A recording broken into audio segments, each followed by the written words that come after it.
Right, we've hit 7:30. I think we'll probably make a start if that's all right. I hope everyone can hear me. It's a little bit strange doing these virtual meetings. I hope it's getting through to everyone. So welcome to tonight's Red Rose meeting.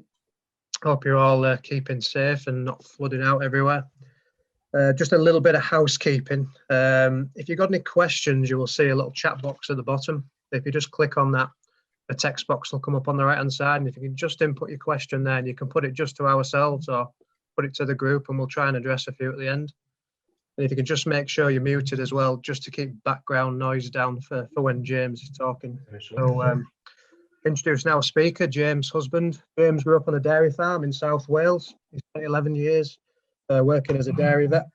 He currently provides nutritional services in the UK and throughout Europe. His main research interests include milk fever, metabolic disease, and the relationship between metabolic and infectious disease. For his diploma thesis, James looked at the effect of anionic salts on the control of milk fever. His expertise in nutrition places him very well for tonight's talk on minerals and feed supplements. So I'll pass over to James now. Thanks, James. Thank you, Sam. Good evening, everybody. What I intend to do is not to speak for any more than an hour, because I know this time of night you probably got other things to do afterwards. So I'll try and keep to time. Set my timer now.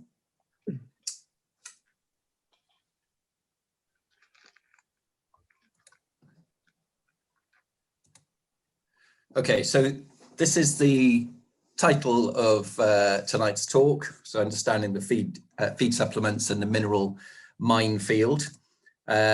What I intend to talk about is I'll take you through some aspects of trace elements and fat soluble vitamins, broadly what they do, because they have, as you'll see, quite a long and complicated list.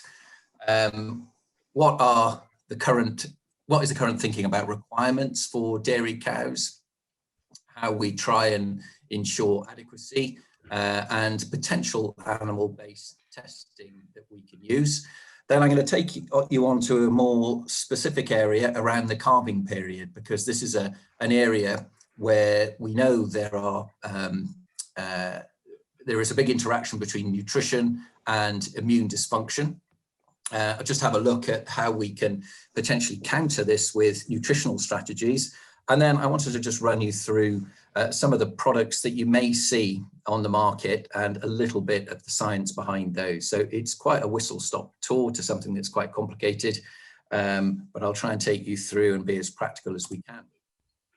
So if we're looking at trace elements and vitamins, I'm keeping off macrominerals for tonight because, as Sam said, my big area of interest is milk fever prevention, and milk fever prevention and the control of acid-base balance, pre-calving and post-calving is really a job that the macrominerals do to a large extent. So macrominerals, that's calcium, magnesium, phosphorus, sodium, potassium, chloride, sulfur. They will be present in rations in percentages. So percentage amount. So you're talking probably between 50 and a couple of 100 grams per day going in of those. And the total amount in a 700 kilo dairy cow's body is around about 23 kilos. Those are very important day to day. So if, for instance, you were to run out of minerals and those minerals had a reasonably high level of sodium, and then the sodium was taken off those cows one day, you'll see an effect of that. The kidneys will have got used to excreting a certain amount of sodium, and if suddenly they're not in the ration on one day, you will see the cows will start to do things like they will be potentially licking at soil, really going for another source of mineral to make up for the sodium that's dropped out of the ration. So they're quite important day to day, and they have big effects. But what we're going to talk about today more so is the trace minerals, and they're present at much lower levels in the cow. So in a 700 kilo animal, you've got roughly about 100 grams of trace minerals. And when you look at the mineral ticket, that you'll have on the farm for your supplementation, you'll see that there are 6 minerals, trace minerals that are usually on there. And those will be zinc, copper, manganese, iodine, selenium, and cobalt. And you'll see that instead of being at percentage inclusions, so relatively large inclusions that you're going to get with the macrominerals, you'll have them at much lower inclusions. So we're talking sort of milligrams per kilogram. So, you know, an order of magnitude less than the macrominerals. Nevertheless, they are necessary for life. There's 26 that are necessary for life. Most will be in the diet, in the background feedstuffs at levels that are perfectly adequate and you don't need to supplement. But those 6 that I mentioned, those are the 6 that you do need to supplement to make sure that the cows will fulfill their requirements. You see that book on the right-hand side there? That really is the Bible as far as seeing what the latest research is on the nutrient requirements of dairy cattle. It's a big old book. It is the best point of reference. And what it looks at is there's published clinical trials. Several published clinical trials are amalgamated together into what's called a meta-analysis. And a meta-analysis doesn't just look at one trial which says, yes, this particular level of inclusion showed this particular effect on mastitis. It clubs all those trials together in what's called a meta-analysis, and that will give you more statistical significance in making a decision on what the correct levels of mineral inclusion needs to be in your dairy cow's diet.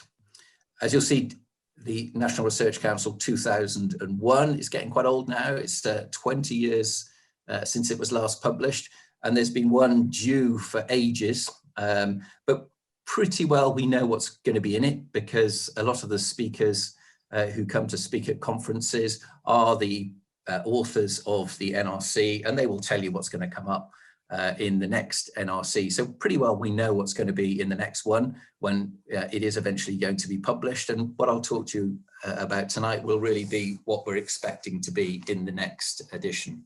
And the one big thing to say about trace elements in general is more is not necessarily better. We'll see that there is a level that you need, and it's an optimum level. If you go above that, potentially you're going to have as many negative effects with over supplementation with trace minerals as you are going to have if you are under supplemented. So we need to be careful that with trace elements, we're getting the correct level of inclusion in the diet.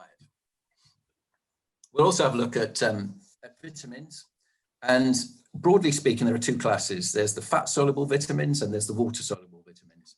And the good thing about cows is they've got a rumen, and the rumen is full of bacteria, and the bacteria actually can make vitamins B and C. So whereas when we have a cold, we'll say, let's go and have an orange drink with plenty of vitamin C supplementation.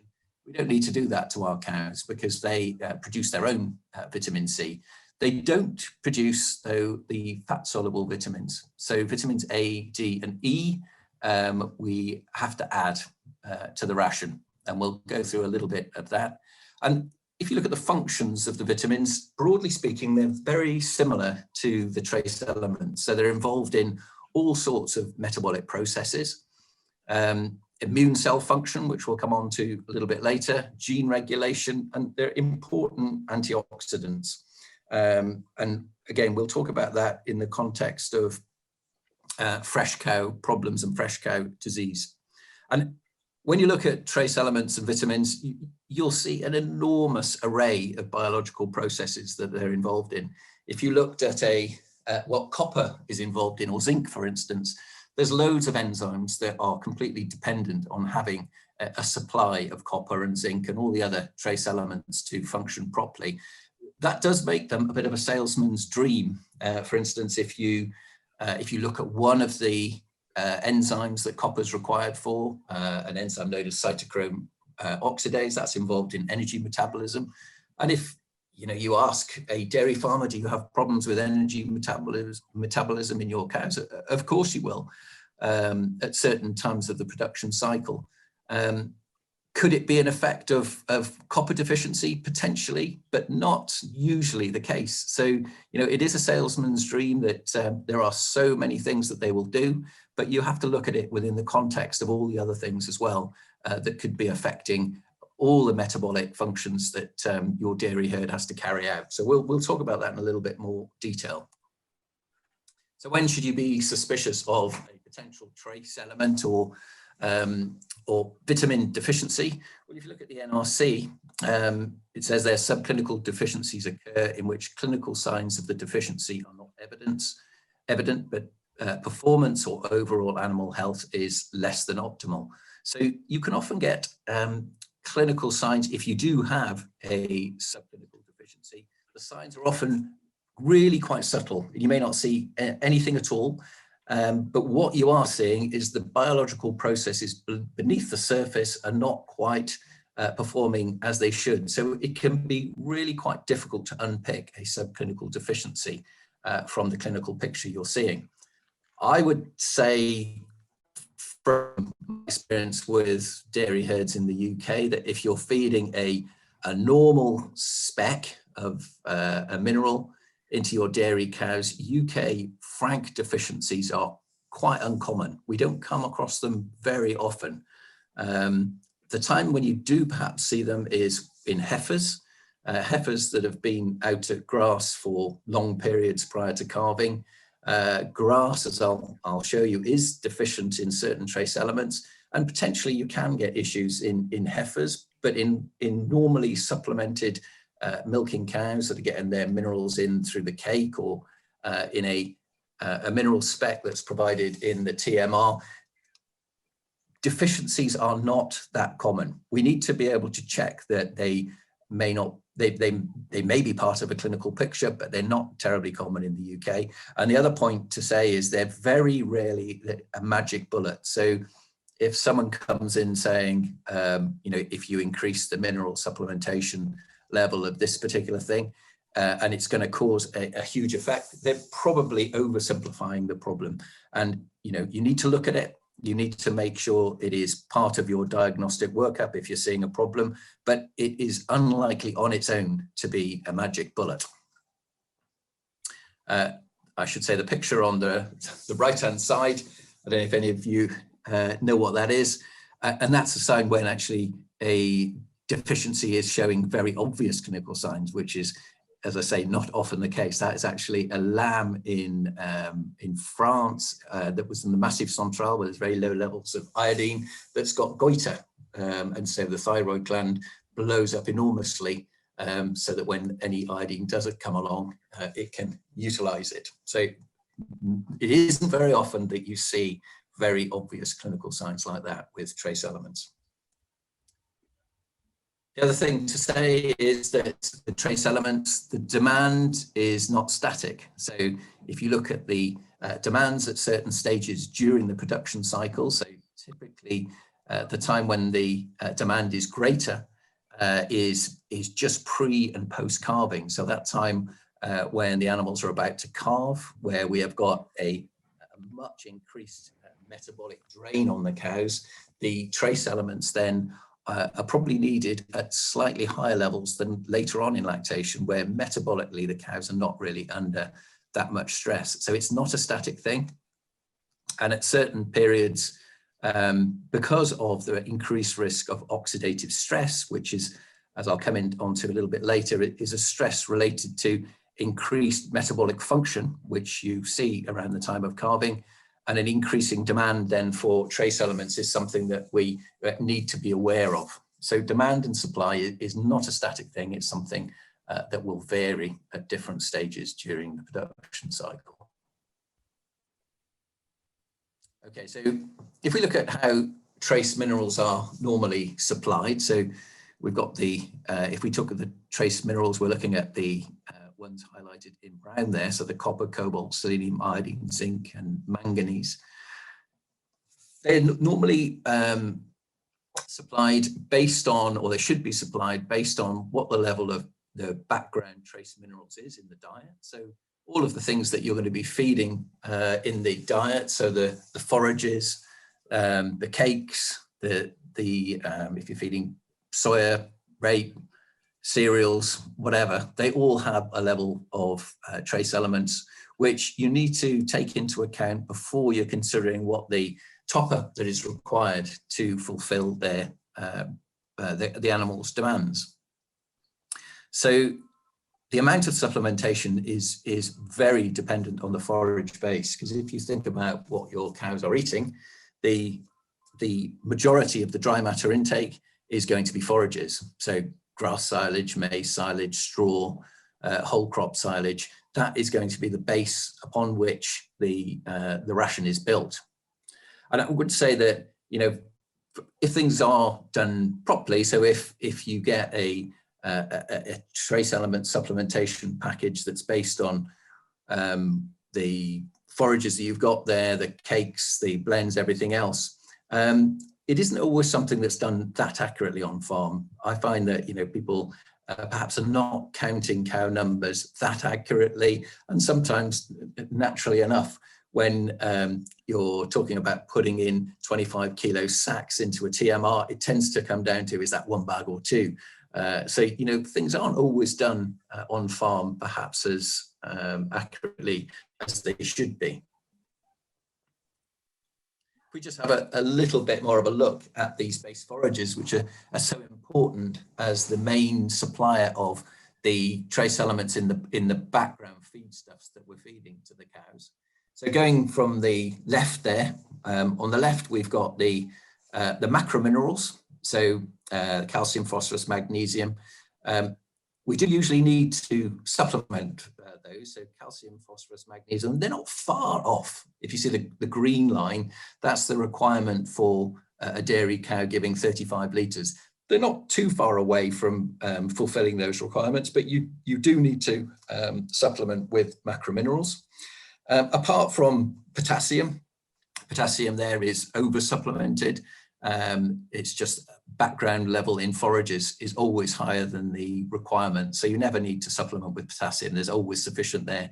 Sodium and chloride, they're usually okay as well. But when you go to the trace elements, so the trace elements, as I said, are the ones that you're putting into a ration, usually in much lower levels. You're talking milligrams per kilo rather than percentages.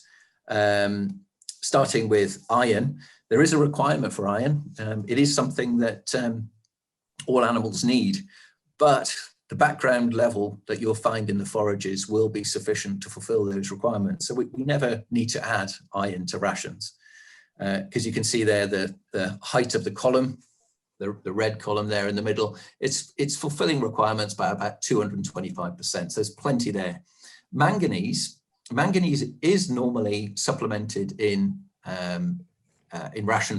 mineral packs, but if you're on a very grass-based ration, you don't usually need to supplement much at all. So the more you put in of things that are more deficient in manganese, things like in maize silage, etc., the more you need to supplement. But if you're in a grass-based ration, you don't really need to give that much.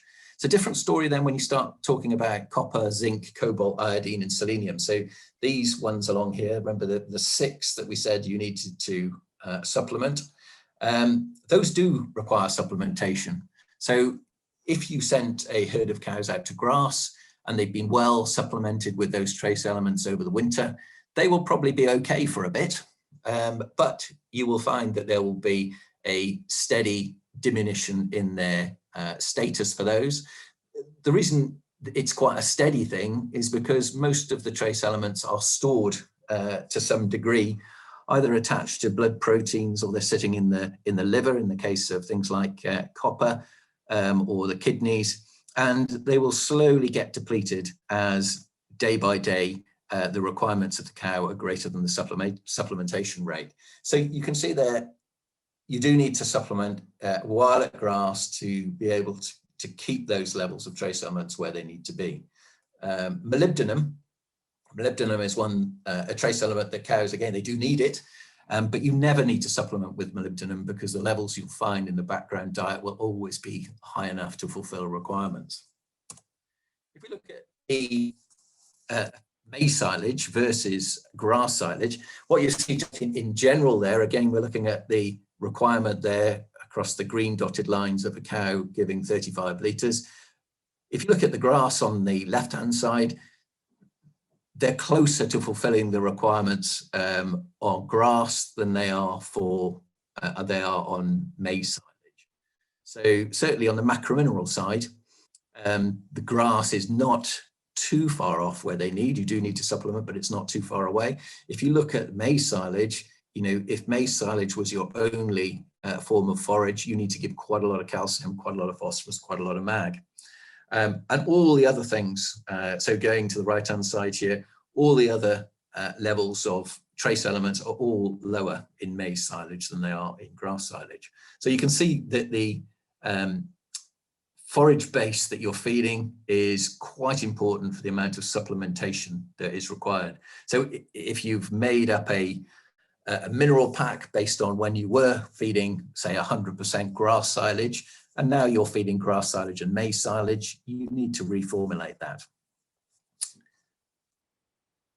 The other thing to say about maize is you would think, because there are much lower levels of trace elements in maize silage, that you're more likely to get things like copper deficiency when you're feeding maize silage rather than grass silage. In fact, that's not usually the case, because what maize silage doesn't have, it may not have a high level of copper, but it doesn't have a very high level of the antagonists to copper.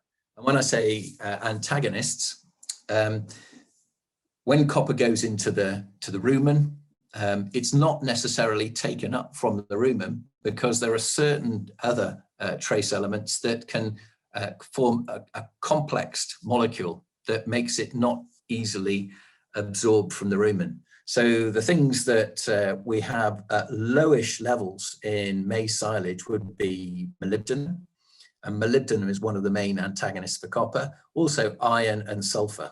So in fact, when you're looking at the copper status of cows that are on maize silage, it does actually tend to be slightly better than cows that are on grass silage. And that's because the maize silage does not contain so much in the way of antagonists that stop the uptake of copper into the bloodstream. And that's something to be aware of, because if you've made a mineral pack based on grass silage, and then you change that and you're using mainly maize silage, things like the antagonists that are present in the forage bases will be different.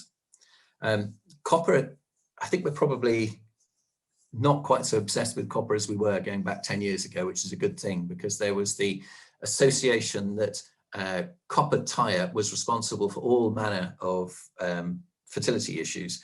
And there is a copper responsive fertility problem, but it is actually relatively rare.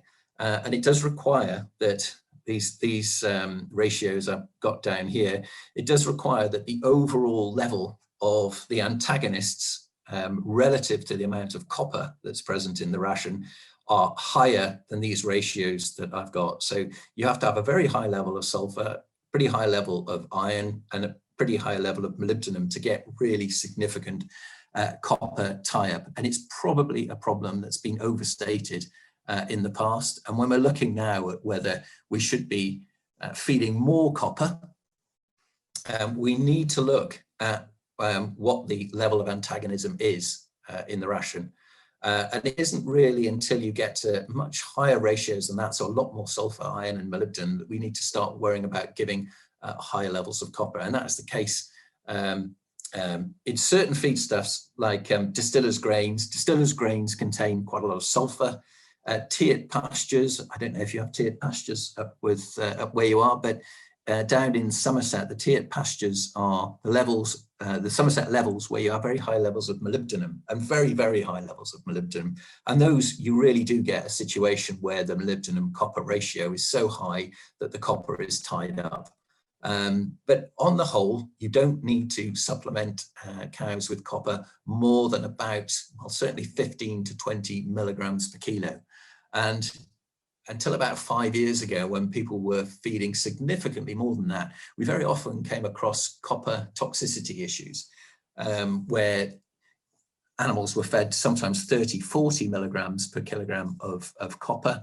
And what happens is you get a gradual accumulation of copper in the liver until the liver can't take any more copper, and then it releases it, and you get a what's called a hemolytic crisis, where you get a breakdown of the red blood cells. So you need to be careful with copper. Make sure that you don't overfeed it.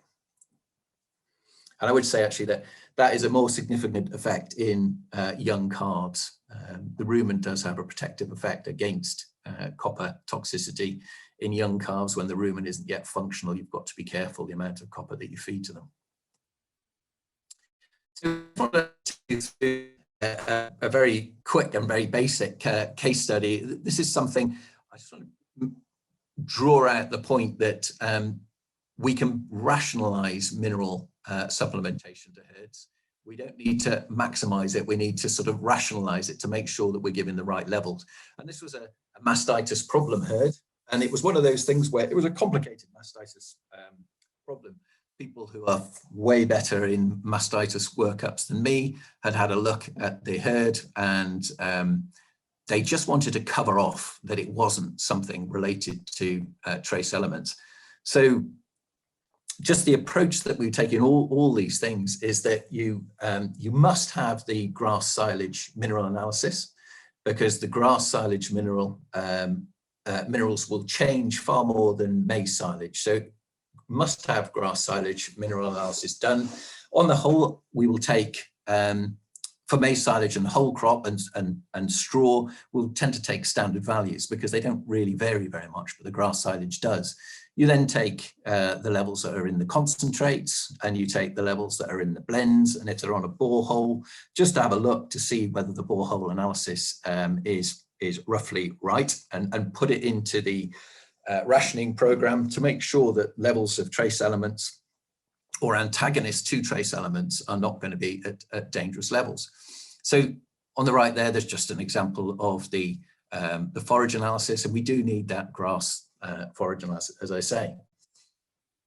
And then what we do is we put through this is what we do for all of our clients, and what we did for this particular herd. You look what the base level of the minerals that you're interested is. So yeah, we know the calcium, phosphorus, sodium, because we've got all the different components of the ration, and we've got the overall level of copper, selenium, iodine, cobalt, and zinc. And then he had a mineral spec on farm, and the mineral spec that was on farm was that particular level. And then you run this through, and on the spreadsheet, we just have a look at where the overall level of supplementation, so the base level that's there in the background feeds, plus the mineral supplementation that's already going on, and you see whether is it roughly right. Does it go to NRC recommendations, or is it significantly off in certain areas? And what we found in this herd was phosphorus level was high. I mean, that isn't going to have a negative effect on the cow. The effects that the reason you'd look at that is because phosphorus is actually very expensive. Of all the things that you're feeding in your mineral, of the macrominerals, phosphorus is expensive. So, you know, from a expense point of view, we perhaps don't need to feed that much. There's probably more focus now on phosphorus, because phosphorus is a environmental contaminant. So in the Netherlands, for instance, the Netherlands have to be very, very strict on the amount of phosphorus they feed to their cows, because when they pee it out and it gets into the watercourses, you get algal blooms caused by it. So in the Netherlands, they'll really keep a close eye on that. We haven't quite got that degree of scrutiny yet in the UK, but it is something that people are starting to think about. The other thing that we've got here as well, this isn't an area where there's a particular issue with antagonism.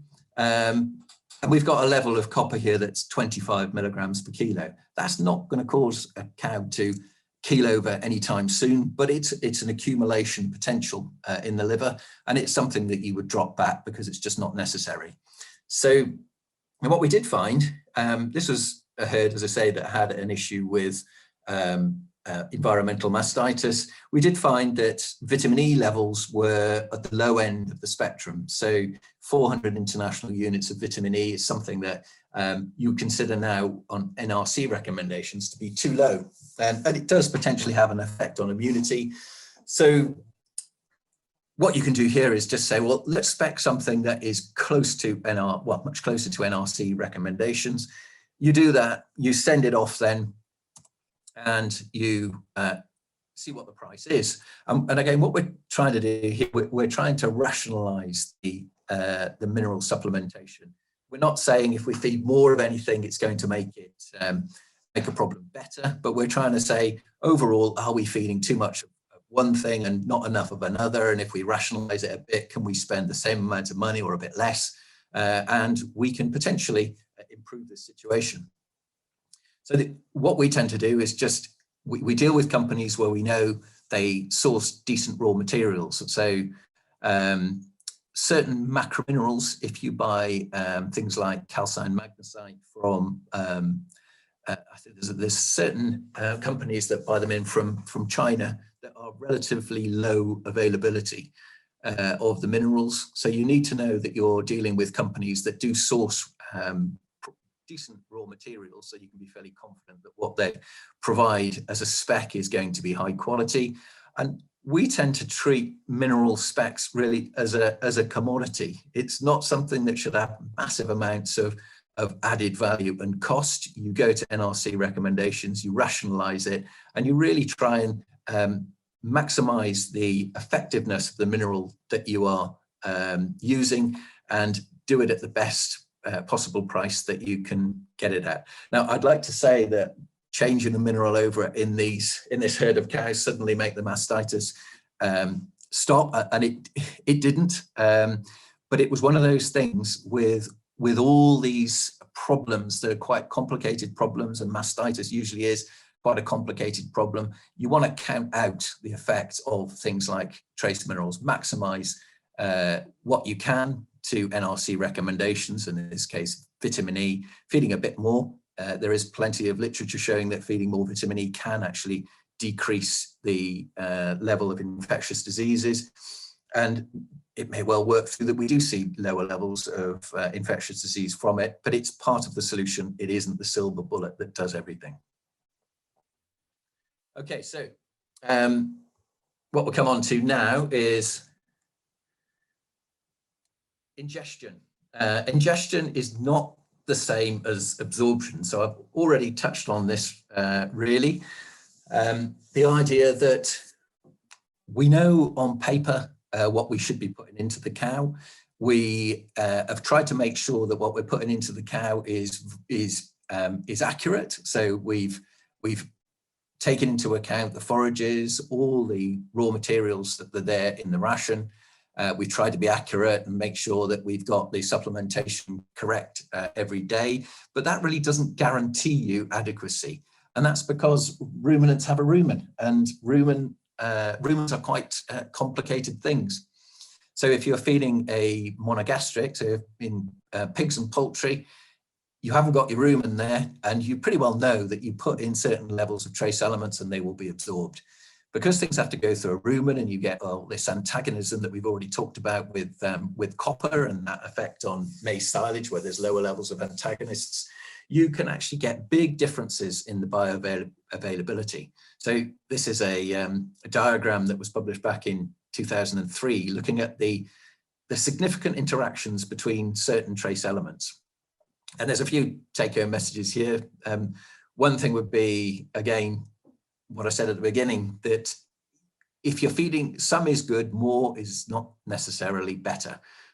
So if you overfeed certain trace elements, you are likely to decrease the availability of other ones. So you need to have your best attempt at getting close to the NRC recommendations.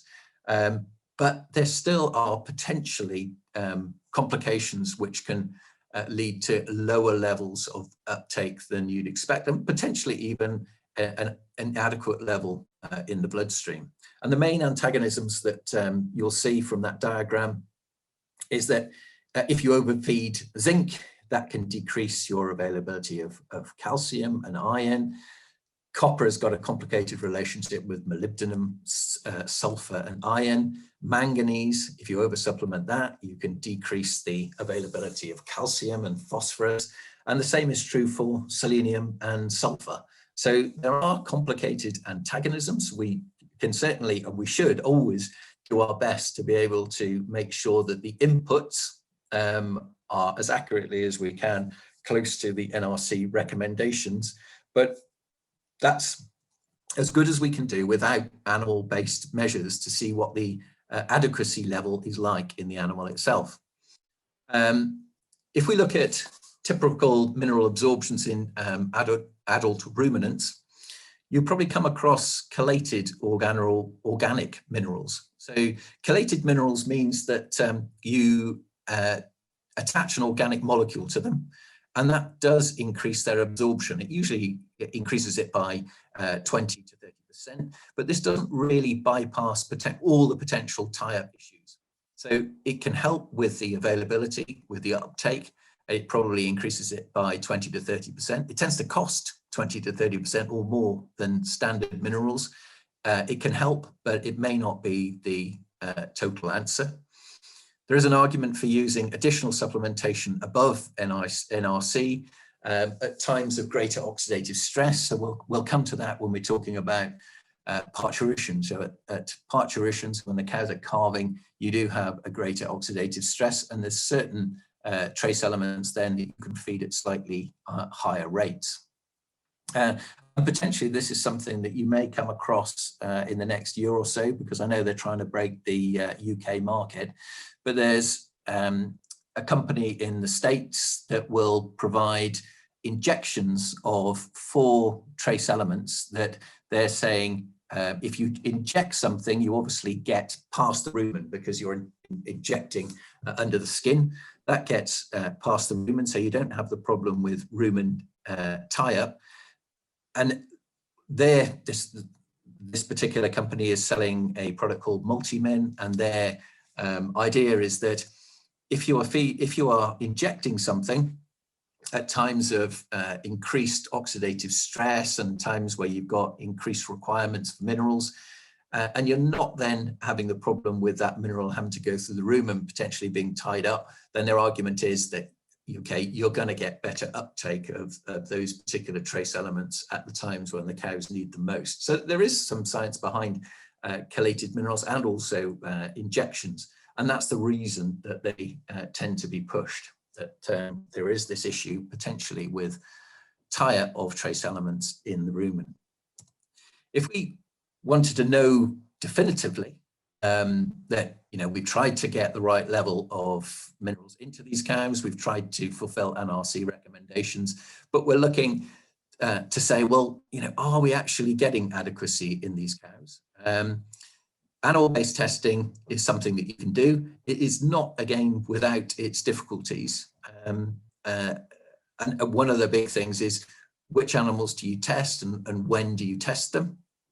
And on the whole, you want to avoid cows that are in the immediate calving period. So a lot of the testing will be done when cows dry off. So in the far off dry cows, there's not a huge amount of stress for the cow at that point. When you get very close to calving, a lot of the trace elements get put into the colostrum. You get very low levels in the bloodstream of the cow for the period immediately before calving and also immediately post calving as well. So those ones to avoid. You want to go for cows that are a bit further off from calving.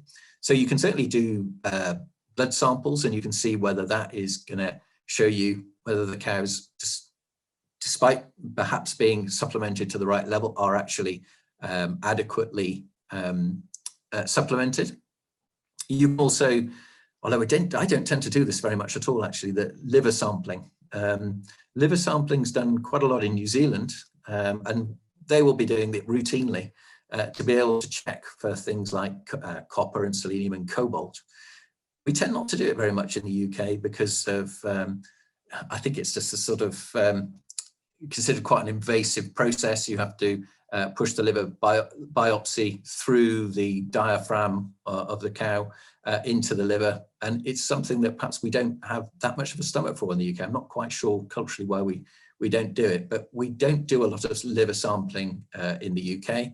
You can potentially get if you ask the abattoirs, you can get a look at the liver samples and see in the face of perhaps copper toxicity issues, you can see what the level of copper is in the liver. And that could give you some idea of the supplementation going into the cows. But again, that's not something that is done all that much in the UK.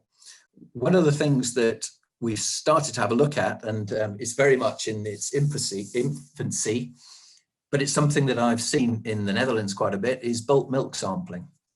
And in the Netherlands, there's several thousand farms that would be taking routine milk samples to look for the levels of trace elements in the herd. And it's something that we are potentially looking at as a project. So potentially, if you are interested, it's something that that we could have a look at in the coming months. The slight hiccup at the moment is milk samples are considered a biological fluid, and now we're outside the EU. There's real issues with being able to export any of those samples into EU countries, but that should be something that we can hopefully get round. But I think potentially that's got legs because, as I said, there are ways to do animal-based testing. We can look at blood samples, but we perhaps don't do that frequently because of maybe cost, and it's not something that we've got into the habit of. And also the liver sampling is very invasive, and it's something that, again, we haven't done that much of in the UK. But potentially looking at milk samples could be something that's a relatively cheap and obviously completely non-invasive way at looking at the biological adequacy of those trace elements in the cows. I'll try and keep everybody posted on that because it is a project that we're quite keen to roll out in the UK just to see if it has any legs. So watch that space. Okay, looking at fat soluble vitamins though. So A, D, and E. We can do animal-based testing for fat soluble vitamins. Those samples there, they're not urine, those are serum samples from cows. So this is a herd that I go to. We did these samples a few weeks ago. So we blood sample the cows, you spin them down, and you see what the colour of the supernatant is that's sitting on top of the clotted red blood cells. And there's a very close relationship between the colour of the supernatant and the level of vitamin A. So vitamin A is made from a precursor called beta-carotene. And beta-carotene has that yellow colour, and it's very distinctive. If you have herds with a low level of beta-carotene and hence a low level of vitamin A, when you spin these samples down, you will see almost completely translucent colour. So there'll be no colour in it at all. That's a good colour there. That's quite a strong yellow. And there's a colour chart you can look at just to see whether it is adequate or insufficient. And the interesting thing about this is I did a study about 10 years ago looking at beta-carotene levels. And that, as I say, is related to the vitamin E, but it will also be very closely related to vitamin A and vitamin E are very closely related. They both come from green forages, so grass basically has very high levels of those. And you'll notice that if you do this when the cows just get housed, so when they've just come off grass, they will be deep, deep yellow. When they go through to the springtime, so before turnout, the colour will have gone to a much lighter colour. And certain countries like Germany will actually provide that service. So some of the laboratories provide that service to look at beta-carotene because beta-carotene, again, the vitamin A precursor, it's something that is taken up in the ovaries. So the reason the corpus luteum, the yellow body, and that's what it's the translation is yellow, is it's got very high levels of beta-carotene. And there are studies showing that if you allow the levels of the fat-soluble vitamins to diminish too much over the winter, you can get issues with immunity and with potentially reduced reproductive performance. So that's a very, very simple animal-based test that you can do. And I would say that, we should be looking at winter and summer mineral specifications, because if the cows are out of grass in the summer, the levels of vitamin A, D, and E will be very high. When they come in over the winter, they will go down. So all the forages that you make, the moment that you make them, the vitamin A D and E level will be a certain level, they will decrease with storage. So the longer cows are in, the greater the chance of requiring supplementation on those levels. And it is something, if we look at the vitamin A recommendations there, those are quite high recommendations. These are recommendations coming from the States saying that, you know, vitamin A potentially does have an effect on immunity and reproductive function, and perhaps we should be supplementing them slightly higher in the close-up and fresh cows, especially potentially in the winter. Vitamin D is very strongly related, strongly used in calcium, the calcium status of the cow, so releasing the calcium from the bone. There's also now a lot more research looking at the effect of vitamin D and its effect on immunity. And levels that you have now in diets in the UK are often, if you look at them, they're often lower than the recommended levels, because it is a relatively expensive, the fat soluble vitamins are relatively expensive, not phenomenal, but they are relatively expensive. And vitamin E again is one that in the new NRC, it's likely that the recommendations for vitamin E in the transition period and in high yielding cows will be higher than they currently are in the 2001 NRC. And that's an effect on immunity. And one of the things around the vitamin D argument and giving more vitamin D in certain herds is 365-day housed herds, so herds that don't have much sun on their backs. They may need more vitamin D supplementation than cows that are grazed herds and go outside. And there are big studies from the States now showing that herds that are in all the time do have a different vitamin D status from herds that are out quite a lot of the time.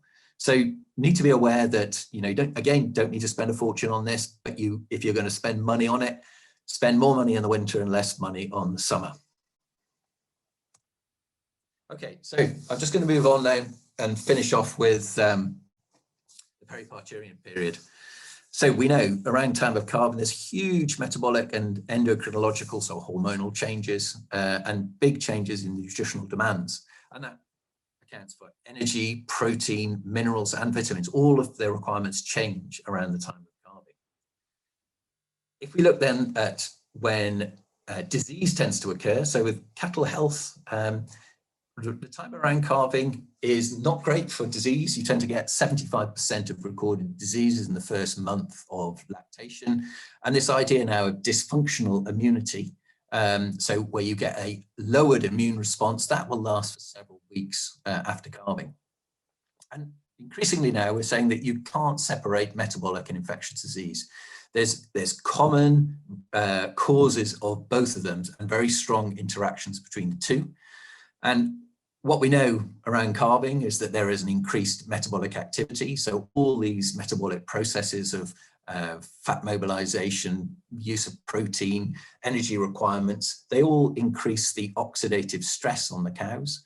And I'll just show the definition of that in a second. And several studies have linked this to an increased susceptibility to disease.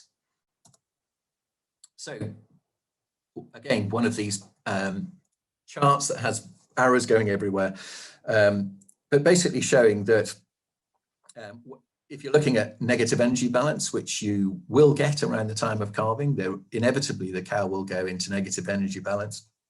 That can have effects through ketosis, on displaced abomasum, on ovarian dysfunction, and that can also lead through into immune suppression. And the level of negative energy balance is related to the amount of immune suppression the cow is put under. And that will have an effect potentially on infectious diseases like mastitis, certainly retained placenta. If you get a lot of retained placenta, that is one of the reasons is that you need a good immune response to be able to expel the placenta post-calving. And if you haven't got that good immune response, you don't get expulsion of the placenta so readily.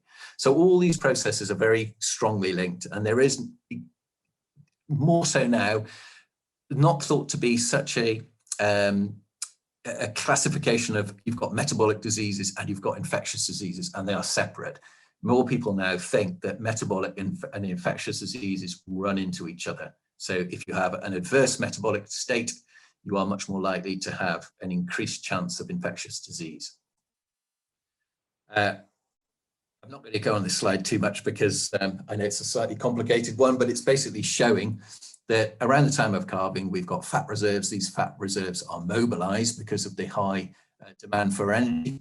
And by and large, they get passed through the liver, and the liver is the organ that's responsible for processing them. And this we'll come back to later, but you get export of what's called the NEFAs, the non-esterified fatty acids, back out of the liver using a protein which is called, it's a type of cholesterol called very low density lipoproteins. And one of the things we know in dairy cows when they're in negative energy balance is, unfortunately, they have very high levels of NEFAs, and those high levels of NEFAs come from the fat mobilization. And if you haven't got the building blocks in place to be able to get those NEFAs back out of the liver again, then they will accumulate in the liver. And that's a process that we all know as fatty liver. And that has quite strong negative metabolic and immune effects on the cow. So it causes an inflammatory status in the cow, and it releases things called cytokines. And cytokines, when they are excessively expressed, will reduce the immunity of the cow. So it tends to stem from that excessive fat mobilization, which has a negative effect on the liver. So the liver is absolutely crucial to be able to keep the immune function going.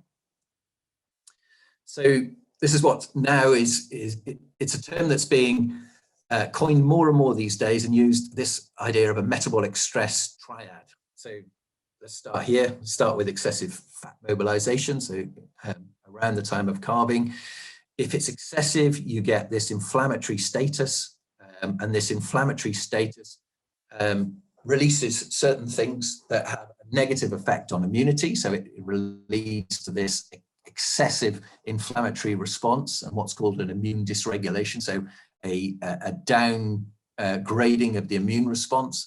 That then has a negative effect going through these things called reactive oxygen species. So things that are increased at very high levels, produced at very high levels when you have a very increased metabolic state, which is the case around calving. And this causes a metabolic stress. And this idea of fat mobilization leading to immune problems and oxidative stress is why you sometimes get cows that everything seems to go wrong with them. They mobilize too much fat. They seem to be susceptible to every disease. They calve in, they get retained placenta, they lose condition extremely quickly. They're more likely to get metritis. They're more likely to get LDAs. And their response to antibiotics is not great, because with antibiotics, you do usually require some degree of immune status to be able to fight off the disease. So oxidative stress is this time around calving where you get an increase in these, what's called these reactive oxygen species. And you'll see this in human nutrition quite a lot. When you have a high level of reactive oxygen species, so you've got this oxidative stress, people will be encouraged to eat antioxidants. So you'll eat antioxidants to try and decrease the effect of these reactive oxygen species.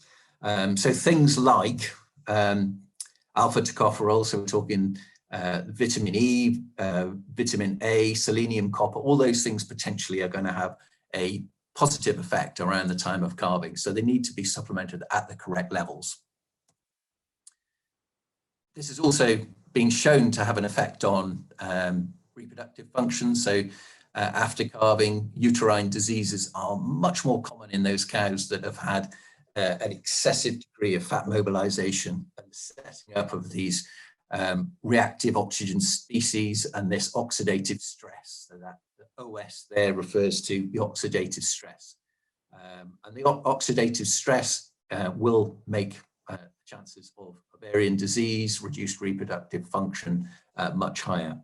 So what can we do? Well, there's certain supplementation studies showing that vitamin E and selenium generally have a positive result, but not always. So you need to make sure that the correct level And as I said in the new NRC recommendations, vitamin E is probably going to be put in, well, it will be put in at a slightly higher rate in the recommendations than it is currently. So you need to be able to make sure those are at their correct level. And also, as I said, it's never a magic bullet putting extra minerals in. It's got to be the correct amount. But there's nutritional strategies you need to get right. And I'm not going to go into this in huge amounts of detail because it's not the focus of the talk. But we need to get cows in the correct body condition score at drying off and calving, because we know fat cows will mobilize more fat than skinnier cows. And it's the mobilization of the fat and the release of these inflammatory mediators that is a real problem. We need to prevent milk fever very effectively, because that also blunts the immune response, having very low levels of calcium. And these are, again, the crucial things. There's no point in putting high levels of vitamin E and selenium and beta carotene and everything else if you don't have a suitable environment to decrease stresses. So space is really crucial. Time in the transition, really crucial, at least 21 days. Minimize the group changes, and it seems ridiculous to talk about this time of year, but heat stress in the summer can be an issue. But I'd say of all those, space loafing is really crucial, and not too much in the way of changes. Once you've got all that right, ensuring adequate fat-soluble vitamins and trace minerals that are the right level is important, but those things underpin the success of whether that's going to have a decent effect or not. So just very lastly now, what about supplements? Well, what the supplements normally do is they're either going to be providing more energy precursors, or they're going to be altering liver function. Because as we said, liver function is a crucial thing that mediates the fat mobilization and the immune response and that inflammatory response that can be quite negative if it is excessive.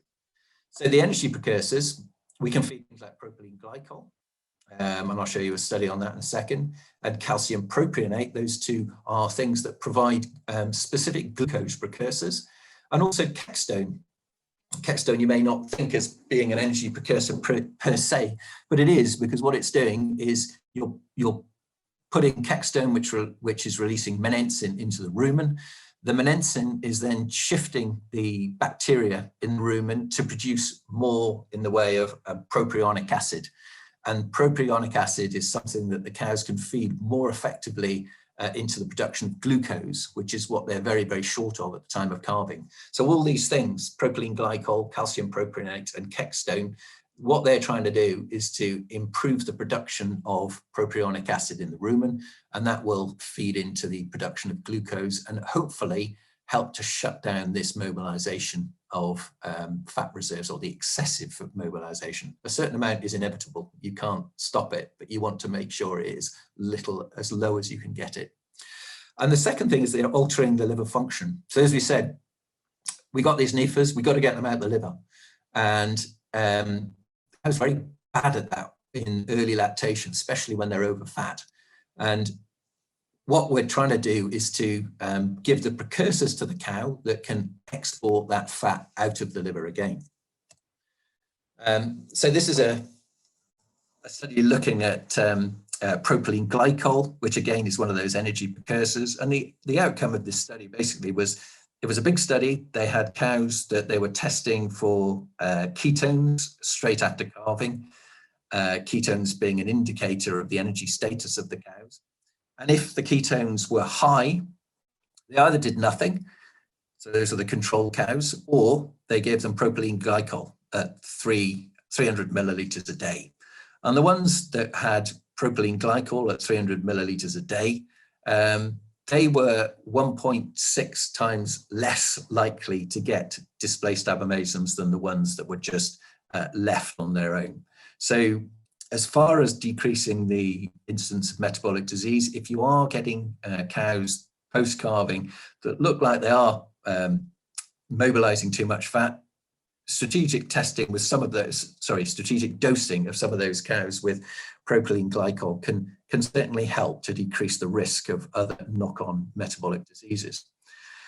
Products to use in the face of a problem, as I say, energy precursors, propylene glycol, calcium propionate.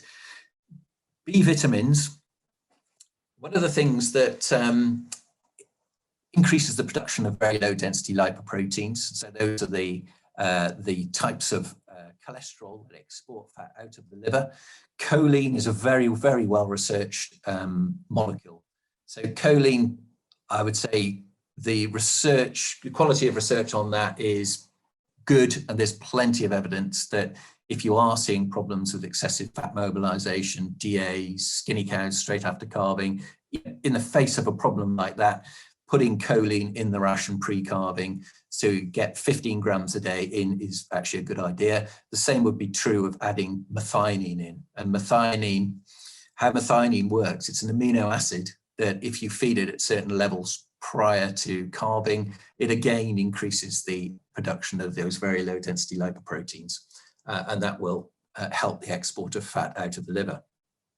Things like linseed oil, the product in the UK that you'll find with that in is Lintec, 4Farmers product. That can actually have a beneficial effect because omega-3s are anti-inflammatory, and they can also help to move the fat out of the liver. Carnitine, there's a product called Carnipas, and what that does is it alters the liver metabolism so that it helps the liver to burn those fatty acids off as ketones, which then can be used to go to the muscles to be used as alternative energy sources. I would say the evidence behind choline and methionine is probably better than the evidence behind carnitine, but all of these things will work on the liver level. And then, as we've already mentioned, the antioxidants, so making sure your selenium and your fat-soluble vitamins, especially vitamin D and E, are at the right level. Okay, so to summarize, that's a minute, that's 1 hour exactly. So, to summarize, the trace elements of vitamins, I think they're very rarely magic bullets, but they do need to be correct if you're investigating a complicated, potentially multifactorial problem. You do need to make sure that they are right. And certainly the case, more is not necessarily better. And that comes down to not just cost, but also toxicity, and potentially, as in the case with phosphorus, environmentally.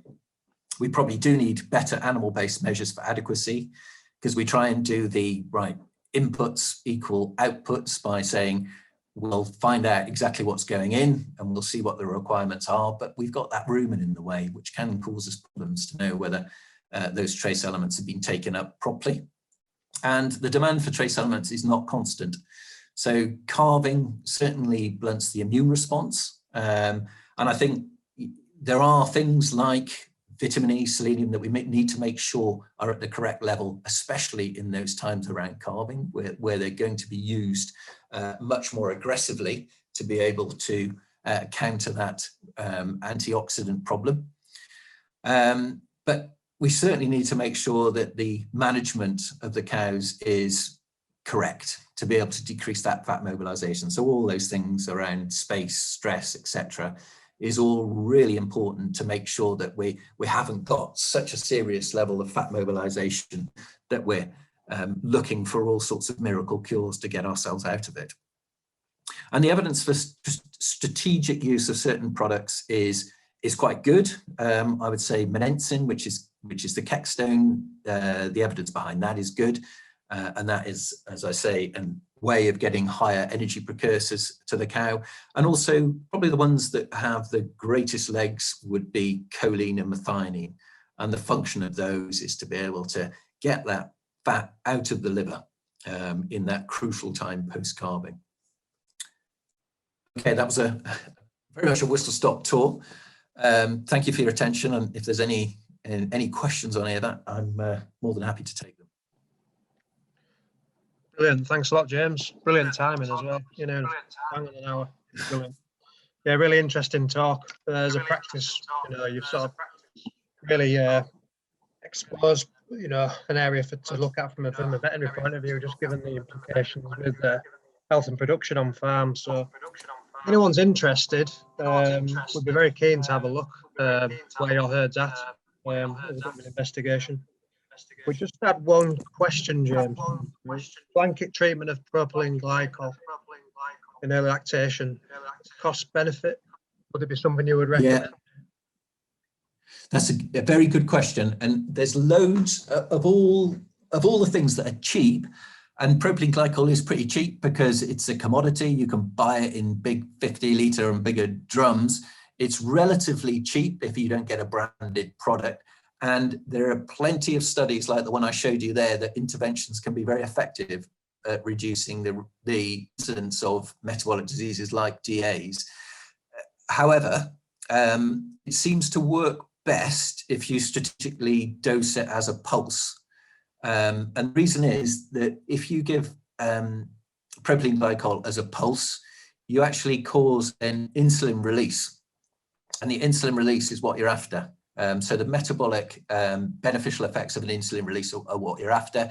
And if you dribble it into the ration, so they eat it throughout the day, so if it was just in a TMR, you don't get much of an insulin release. So if you can give it strategically to cows that are either a bit off color, or you've tested them with a ketone testing meter and they show that they've got ketosis, then certainly they can be really effective. Potentially as well in certain robots that will allow you to dose on top of the cake. And that potentially is quite a good idea because, again, it's delivered as a pulse, and pulses are better than dribbling it in the TMR through the day. So if you can give it as a pulse, and you can give it ideally strategically to cows that are struggling, then certainly there is pretty good evidence that is going to be beneficial. If you're just putting it in a TMR, less so. Brilliant. Thanks a lot, James. I don't think there is any other question. If anyone wants to type a question quickly, feel free. If not, we'll draw it to a close. If anyone has any questions, you can certainly email us at the practice, and we can certainly get in touch with James and answer any questions you may have. Not a problem. Brilliant. Thanks a lot for your time, James. Yeah. Much appreciated. No problem. And as I say, I'll try and keep you up to date on what's happening with the Netherlands, because I think if we could get a number of farmers who are keen to, if they were interested in that, I think we're keen to try a validation process to see if it is going to be something that will give us a better indicator of the trace element status of the cows, so an adequacy test. And so far from what we've seen, as long as the postage doesn't get to be too much of a problem, now the customs are more difficult, it should only be around about 30-40 pounds. So it's not that expensive compared with the blood sampling, and also potentially what you could save on reducing your mineral bill if you're over supplementing. So I'll keep you up to date on that, but if anyone's interested, please drop me a line. Super, yeah, we'll be interested to hear when that comes along. Brilliant. So just for your information, folks, the next Red Rose meeting will be a Zoom meeting like this, Wednesday the 24th of February, 7:30, with Rob Hitch of Dodd & Co Accountants, looking at the economics of dairy farmers. So that should be quite an interesting talk for you to log into. Thanks for your time, everyone, and stay safe. And thanks again, James, for your time. Much appreciated. No problem, Sam. Thanks for inviting me. Good night, everybody. See you, folks.